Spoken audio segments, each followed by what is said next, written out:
tous, bienvenue dans cette chronique taraborienne. Une chronique taraborienne au cours de laquelle je vais revenir sur le suivi de la campagne des masques.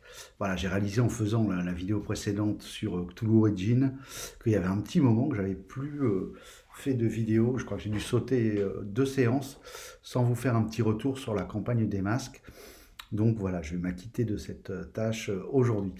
Alors, où en sommes-nous? Nous sommes toujours sur le chapitre pardon, anglais.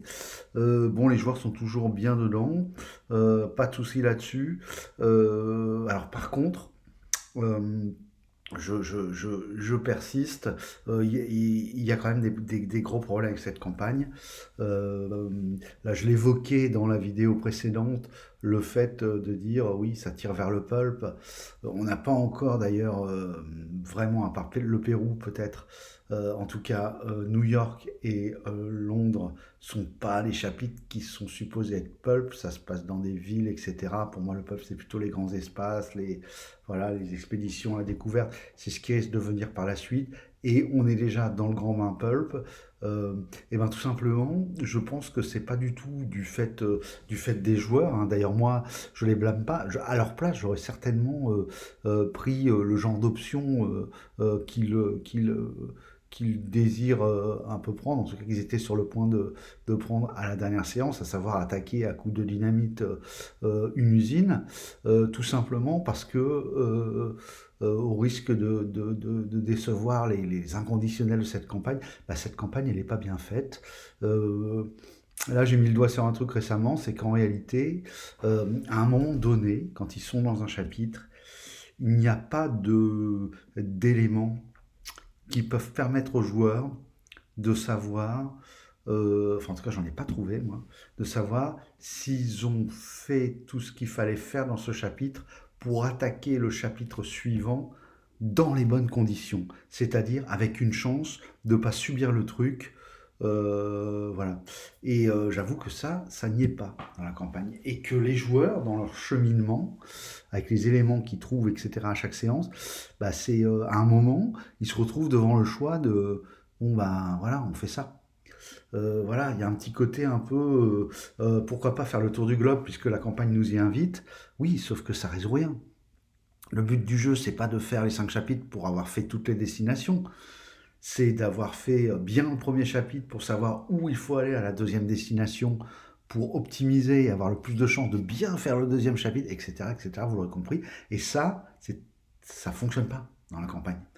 Ça fonctionne. Alors, il y a un truc en méta-jeu, et je l'ai fait pour le chapitre Pérou, et après, on a décidé avec les joueurs que c'était trop un peu le coup de bâton sur les doigts de leur dire, bah voyez, là, vous pouviez gagner des points.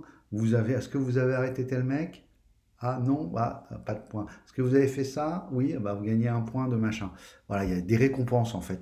Et on a arrêté de le faire, et du coup, c'était un moyen méta-jeu de montrer aux joueurs tout ce qu'ils n'avaient pas fait dans le chapitre pour les enjoints, oui, il va la faire qu'au chapitre suivant, ils se disent attention, il ne s'agit pas de dire bon, bah, on passe à Londres parce que voilà, on passe à Londres, et puis à un moment, on laisse Londres en l'état et on passe à la suite. C'est pas un tour opérateur.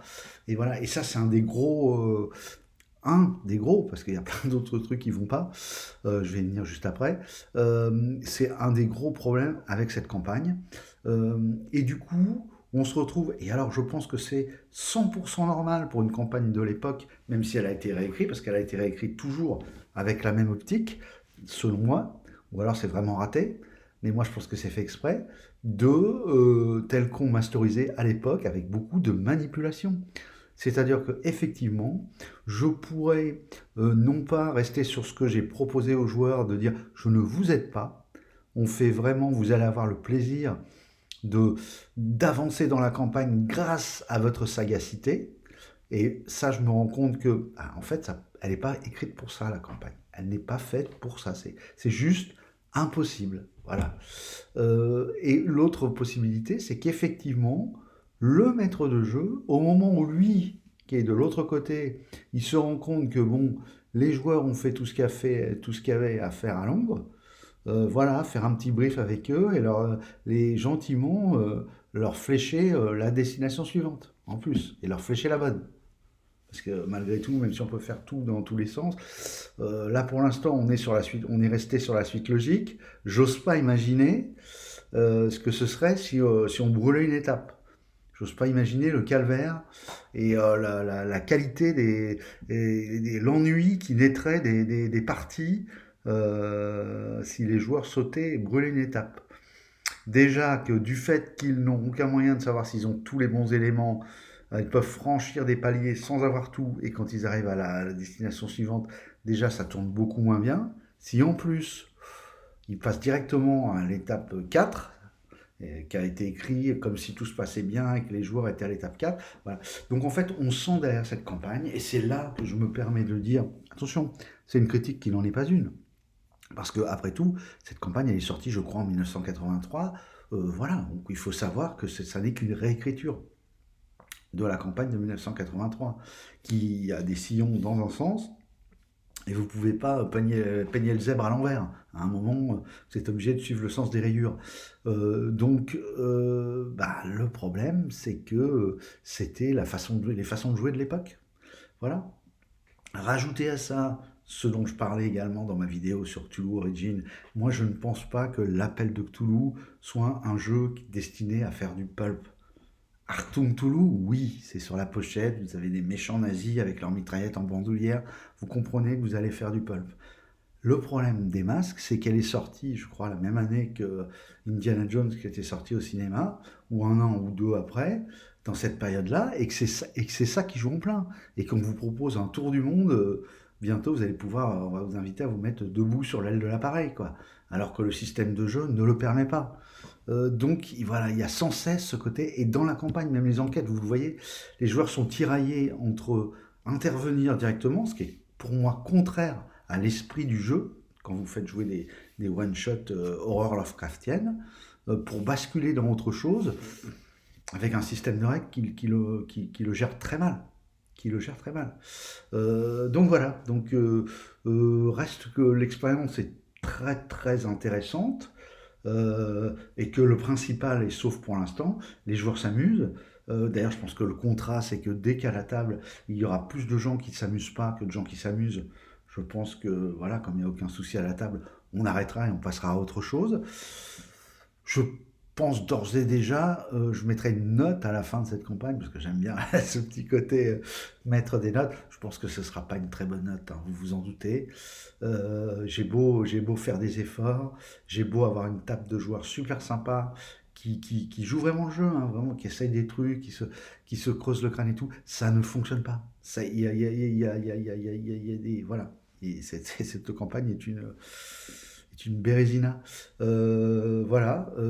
Surtout, si vous lisez, maintenant, des choses sont faites aujourd'hui. Alors, je sais qu'il faut pas comparer. Il faut jamais comparer. Si vous prenez, je prends un exemple un peu trivial, que je connais un peu, on peut pas comparer un joueur de tennis des années 76, Guillermo Vilas, avec le 50e Suédois en 2020. Voilà, voilà, limite, on a l'impression qu'ils font pas le même sport, quoi.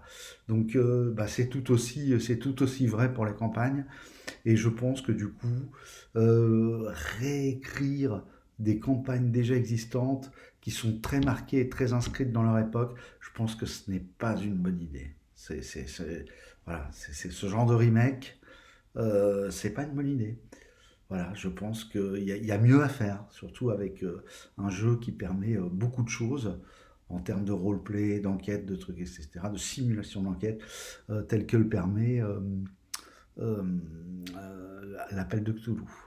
À propos d'enquête, tant que j'y suis, je vous livre, je suis tombé sur une vidéo qui date déjà d'un petit moment, je crois, de quelques mois, quelques semaines en tout cas au moins, sur la chaîne Rollis Catholique,